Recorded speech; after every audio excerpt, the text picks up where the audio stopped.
বন্ধুরা চলো দেখো আজকে সংক্ষেপে এবং শর্ট টাইমে একটা রান্না আমি করব, তোমাদের সঙ্গে একটু শেয়ার করছি।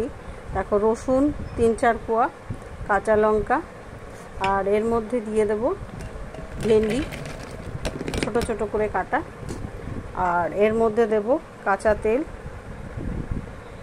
পরিমাণ মতো কাঁচা তেল, আর